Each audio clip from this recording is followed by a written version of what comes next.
So once again, very good morning to all of you. Friends, I am going to give you a small presentation, a very brief presentation because we have a 15-minute timeline. So I would like to once again welcome you to this small presentation. I am going to touch upon entrepreneurship as part of inclusive growth and why I am here as part of this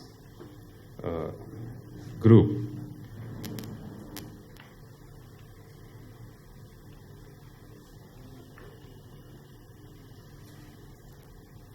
Will you operate this?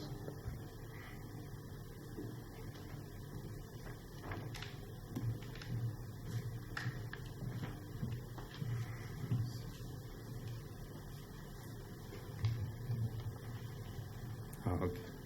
This one is it? Okay. So, to begin with, the objective of this conference is all about the role of SIIP in promoting inclusive growth, enhancing alumni involvement, students' job placement, entrepreneurship, apprenticeship, and internship. So I will be talking about what I am doing, which I think it will take care of the entire, all these 5 parts. I was just looking at the meaning of inclusive growth. So it was a very interesting phenomenon for me. When I Googled it out, it says, inclusive growth means that creates employment opportunities and helps in reducing poverty.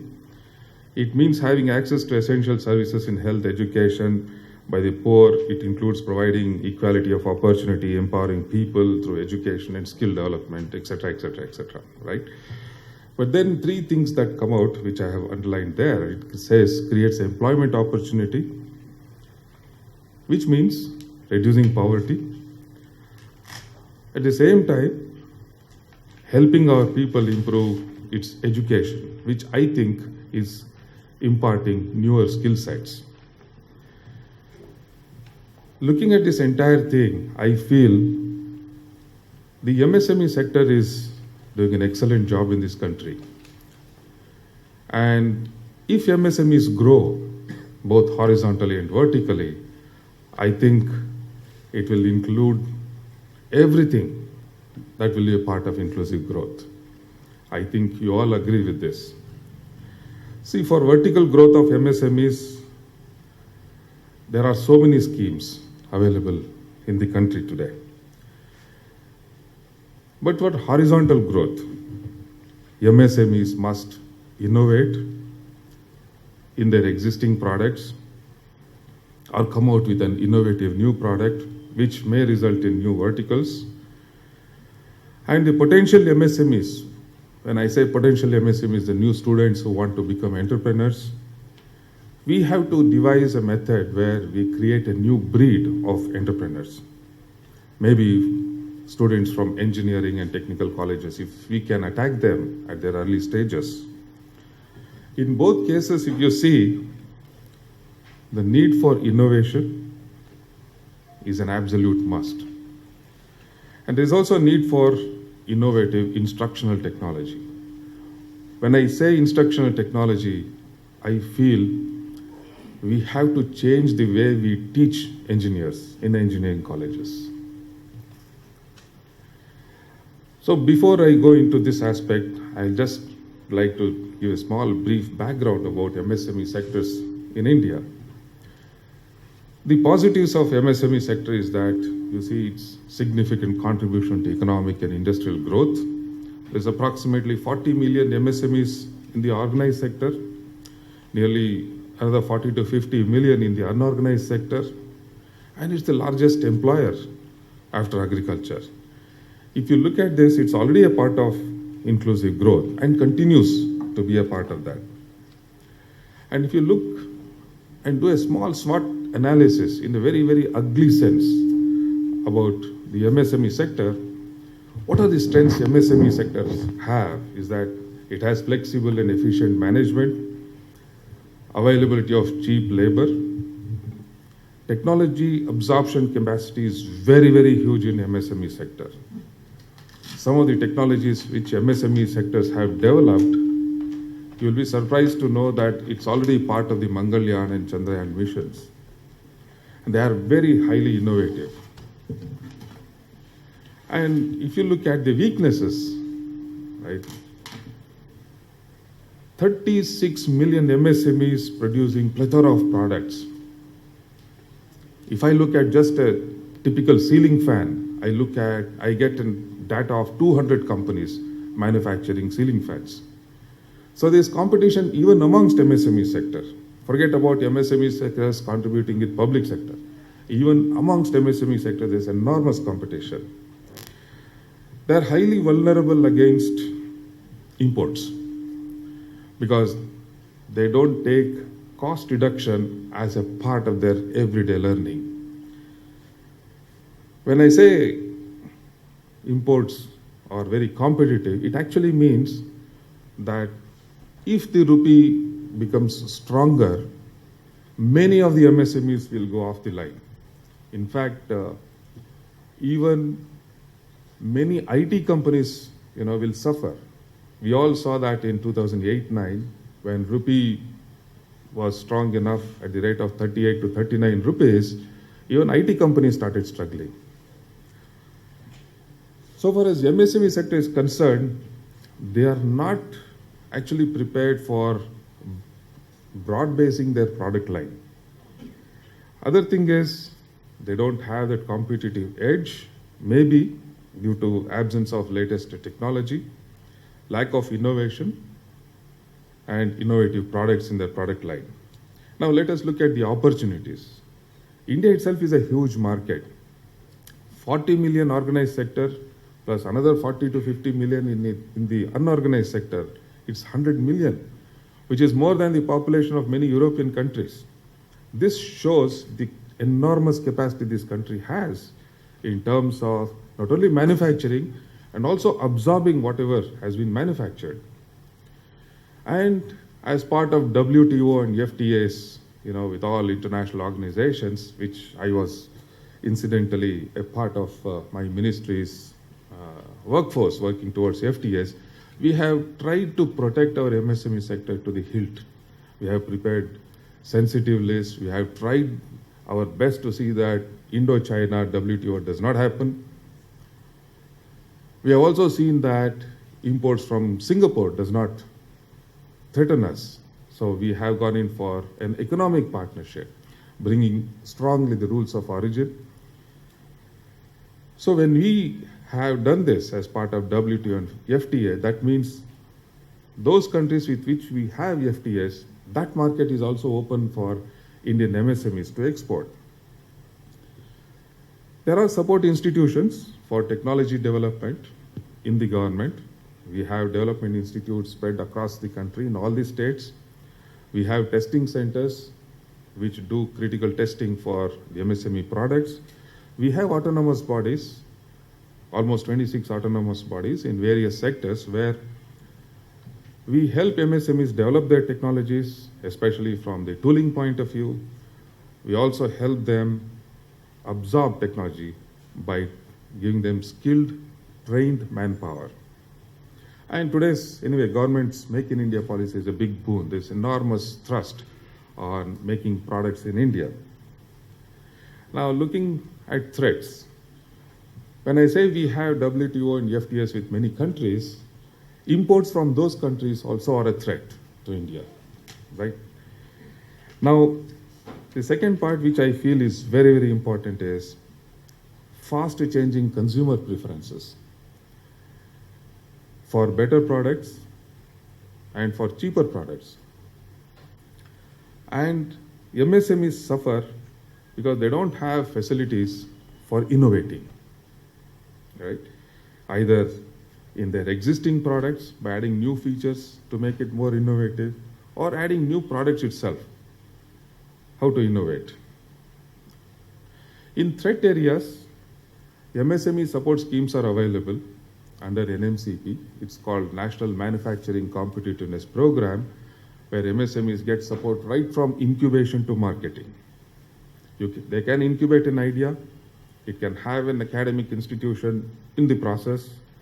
They will have a lot of grants, finances available to improve their technologies, etc., including how to improve their packaging to market their products. They will be taken around the world in certain exhibitions so that they can exhibit their products. So, in the shortest sense, incubation to marketing, we do have schemes which will support them in those threat areas. But in innovation areas, we did not have much facilities to give it to the MSME sector. And that's exactly the reason why an IIC MSME Center of Excellence was created in the year 2012.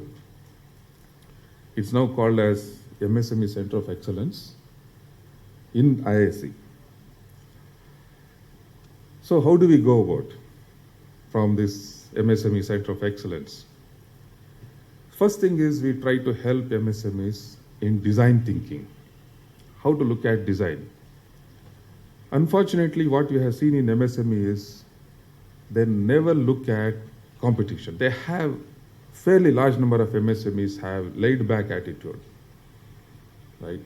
If you ask any MSME, what do you feel is the MSME sector's market is likely to be in the next 5 years, 10 years, they have absolutely no idea.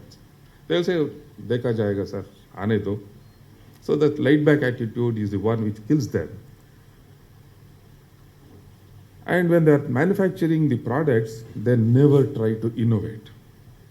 They never try to add features, innovative features into that. I have a lot of examples here.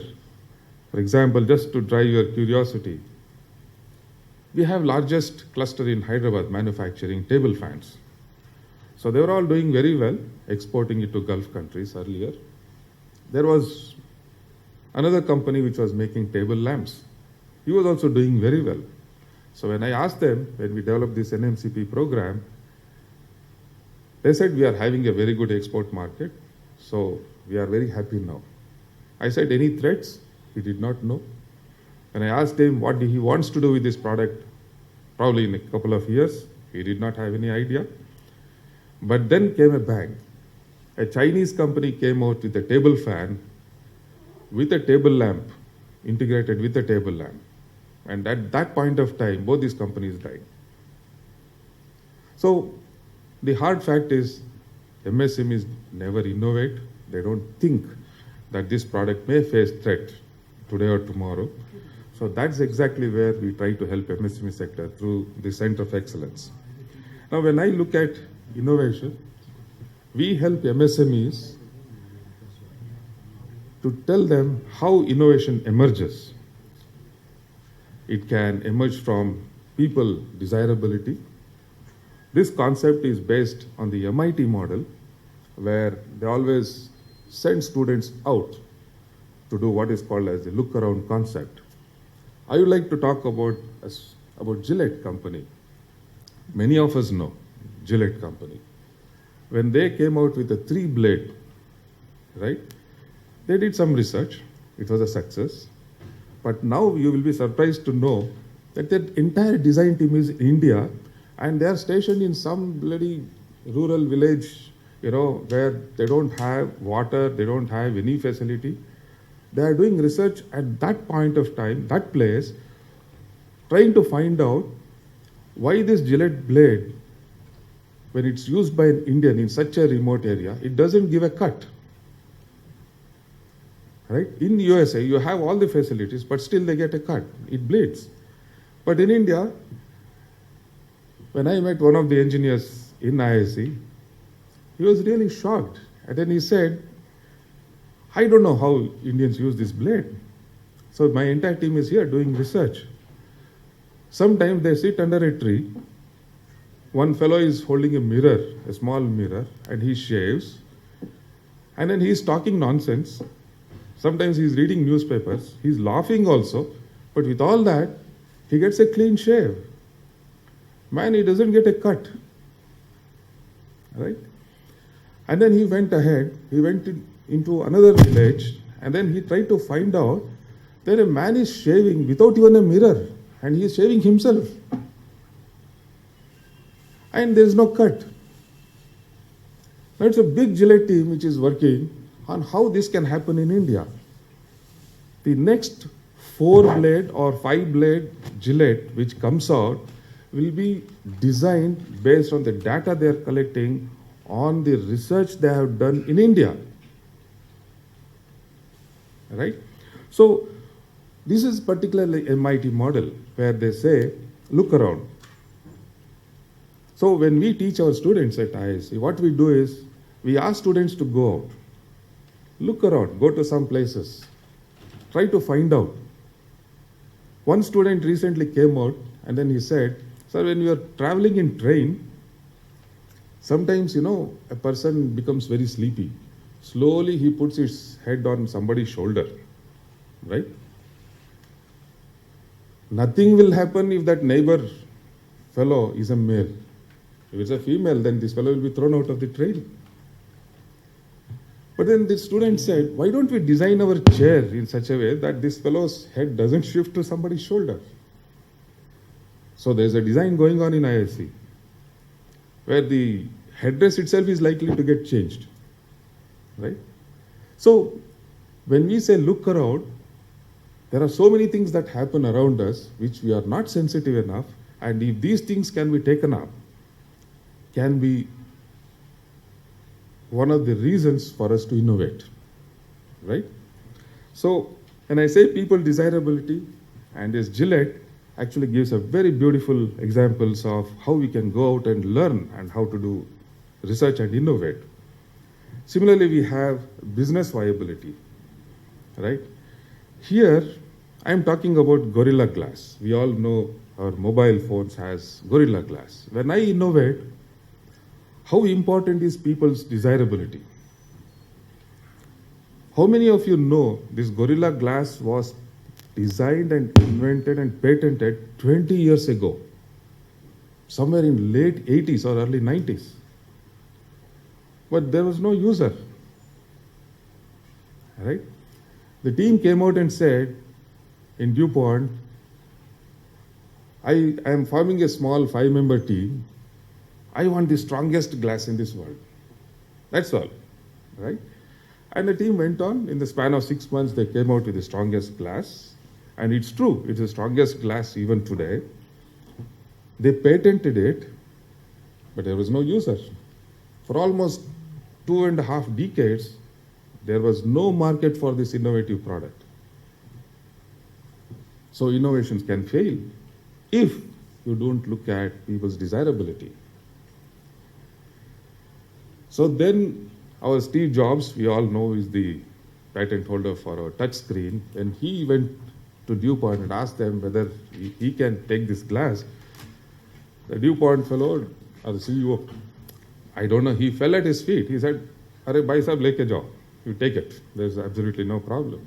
And this is what my professor in US says, that if you develop or if you innovate without looking at the market or people's desirability as a user, or if you don't do any research on how it can be used, sometimes innovations can fail. So here again, IISc Center helps them how to look at the market, right? And then of course, when I come to technical feasibility, this is an engineer's job. When we develop a technical solution, we have to make it simple, right? We have to make it simple, implementable. There is a very beautiful case in Microsoft when Bill Gates had a meeting with his team. And unfortunately or fortunately, my professor Bob Finch was also working in that team. This team came out with a beautiful software and they gave a presentation. And Bill Gates was very happy to tell that this is an excellent software so far as I am concerned. It has got so many features, it can do this, it can do that. But I'm not going to give you a thumbs up until my implementation team says, yes, it's nice. It's really simple. So technology, when I say feasibility, it should make implementation simple. And that's the area where IISc also helps MSME sector. Now, when you look at what is innovation, we look at creativity, we look at originality, how much impact it can make on the society, and whether it can lead to a patent. Now, when we look at the types of innovation itself, innovations can be very, very creative, right? Like what we are designing at IIC and some institutes in Bangalore, it's micro air vehicles, there are drones, and the latest one is the cyborg, right? Where we use insects as drones. And the second type is destructive, where maximum innovations take place, right? Atom bomb is an innovation, missiles are innovative product. There are so many destructive technologies that are developing. And the third type, which we normally are very famous for, is disruptive. Smartphones are technologies which are very disruptive. It actually made landlines virtually become irrelevant. But all these three types have visible and invisible innovations. For example, I was just talking to one of your professors here. In my own department, 21 technologies are being developed for Boeing. Now, this entire team is in Washington. They are giving a presentation to Peter Scott, who is the chief designer of Boeing. So, what actually is happening here is, what shall I say, invisible innovations. How flight control can be computerized. I mean, in the sense, how it can be tracked using an IoT at the base center at Seattle. Another one is the cargo handling. Where does the cargo go online, real time? There are so many technologies that are almost 21 types of technologies are being developed. But when a person enters Boeing, he will not think about these things, right? He thinks Boeing is an American company, so Boeing is an American innovation. But a lot of technologies inside that Boeing are done by IIC and many Indian institutes, etc. So these are invisible. So we have visible innovations and invisible innovations. Indians are very good in invisible innovations. So we are trying to look at visible innovations, right? So how do we support? We support innovative products or services development. We also have facilities for innovative process development. Now, under our Make in India policy, another emphasis is import substitution. So import substitution, IIC does not believe in import substitution, simply because you are developing a technology which is already developed, right? So here, we try to help MSMEs develop a substitute for import substitution. I would say it's an innovative substitution without actually copying the technology. And we also look at engineering students where the best technology projects, very innovative projects, can be selected by IIC for support. So how do we do that? We have concept to prototype. Up to prototype development, we do help. Any approved proposal will be taken up for technology development. So up to prototype development, we will help. And there is MSMEs have to take up that responsibility, including the student and the professors here when they come out with student projects. And we also, performance testing will take place with stated objectives and with certain limited intended environment. We also take up proposals which can come under our design training scheme. I think we will not touch upon this. And how to apply? We have developed a website called coe.in. This is a website where anybody, whether it is MSME, non-MSME, students, etc., if they have any innovative idea, they can propose under that in that website. So we will take this, we will study this, and if there is really any innovation involved and looking out for originality, etc., if it supports, then we'll take up for technology support. Now, how do we assess? As I said, we're looking out for creativity, originality, etc. So we do look at identifying innovation, right? And originality, and that idea should be supported with proper data and relevant research, right? Now, how do we go about this? This is a very interesting point. Why do you want this innovation to be supported with data? I'll give you my own example. I was working with one group of students who said they want to transfer sound waves to the brain in human beings, to the brain, bypassing eardrum. Right? We are still working on that project.